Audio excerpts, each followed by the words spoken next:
Mon prénom c'est Nicole.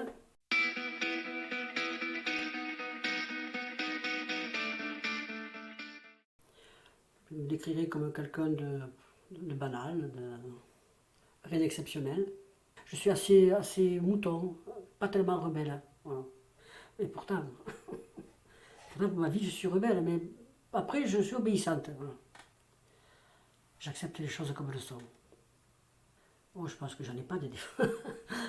Mon pire défaut, je sais pas, j'en ai pas de défaut. Mon pire défaut, je sais pas. Franchement, je sais pas. Je suis fidèle aux amis, à la famille, à l'entourage. Je suis fidèle. La joie de vivre, l'honnêteté, être honnête, toutes les qualités qu'on a apprises. Hein. Être heureux et faire ce qu'il a dit sans gêner les autres. Et de voir des enfants souffrir. Ça, un enfant qui souffre, un enfant qui pleure, je le vis très très mal. Un enfant maltraité, je le vis très mal.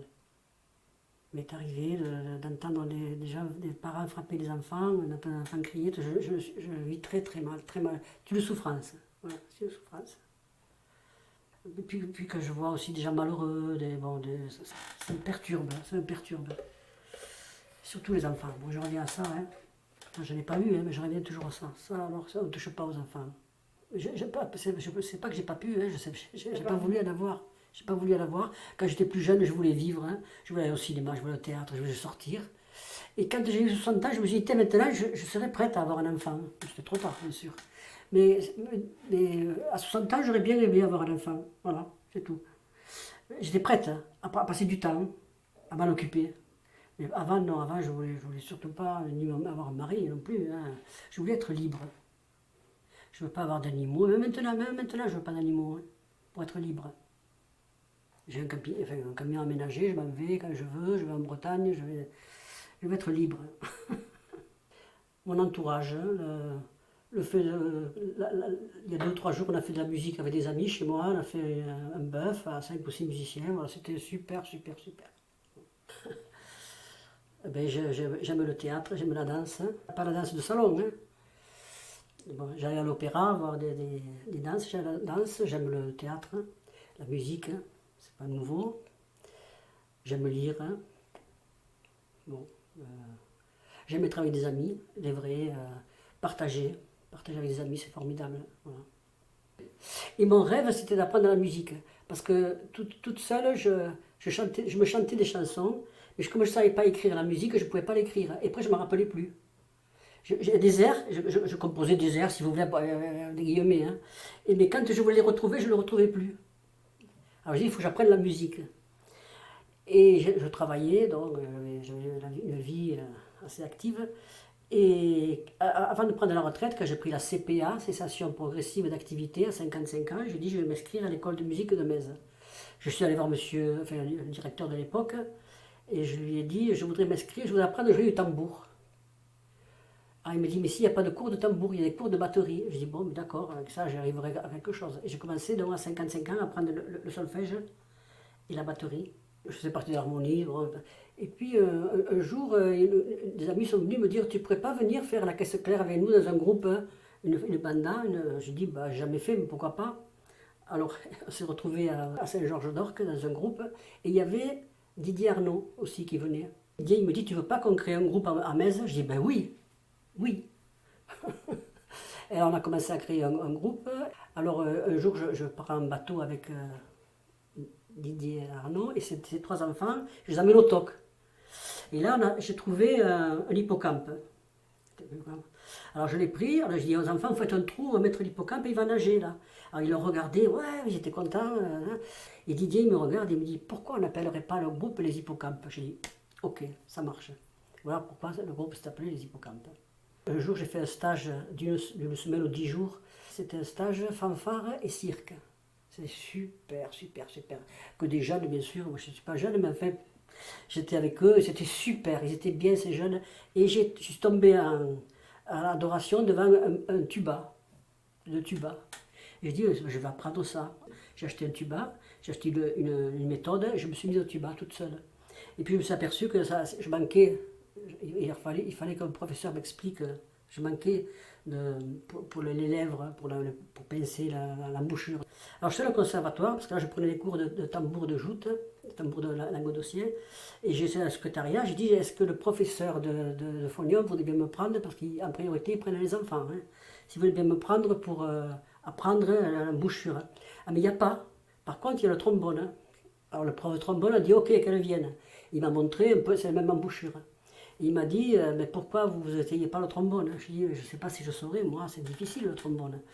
Mais il a essayé, puis cet instrument est pour vous. Et voilà, depuis, je me suis mis au trombone, ça fait 8 ans que j'y suis. Et quand j'étais au conservatoire, j'avais des copains musiciens et des copines, et on fait des soirées, des journées à la maison. Mais ça, c'est ce que je veux faire, je veux faire que ça, quoi. Entre copains, entre amis, des bœufs, comme on dit. Voilà. Voilà, donc oui, je continue à faire de la musique, je continue tant que je pourrai.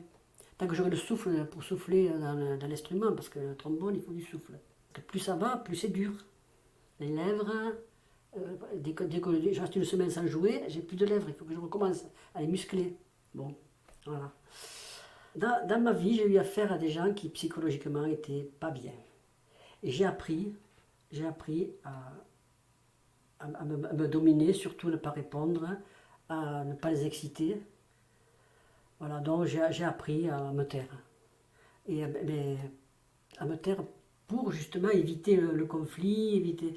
J'ai vécu avec un gars qui était très mal, hein, très mal. Et pour éviter que ça devienne dangereux, je fuyais, je fuyais. J'ai jamais affronté, je voulais pas l'affronter parce que j'aurais pas gagné. Après, bon, les douleurs physiques on en a, on s'en fout, c'est pas important. Les douleurs sont des folles, plus fous sont ceux qui les écoutent. Je suis diabétique, hein, j'ai des douleurs partout, hein, je veux dire, bon, mais bon, c'est pas grave ça. Qu'ils soient humains, qu'ils soient propres, qu'ils soient nets, clairs. Je pardonne beaucoup, j'accepte beaucoup des différences, des c'est pas pareil, les défauts des autres, je passe dessus. S'il y a des qualités après, hein, s'il y a d'autres qualités à côté, bon, c'est pas grave. De partager, d'être bien, de partager quelque chose. Un coup à boire, un morceau de musique, un film, une pièce, partager. Voilà. Et bien, être bien. Être bien avec l'autre, que ce soit un garçon ou une fille. Hein. Il y a des gens avec qui il se passe quelque chose. Et puis d'autres où c'est le mur, ça passe pas du tout. Alors je ne sais pas. Si ça vient de mon comportement, si ça vient de, je sais pas, du comportement de l'autre, ou si on n'a pas d'atome crochu, je ne sais rien. Quelquefois ça se passe très bien. Je ne suis pas trop négative, je sais pas, je les fais rire. Chaque fois qu'on fait des réunions, je suis le clown de l'équipe. Bon, je pense qu'ils me voient comme ça.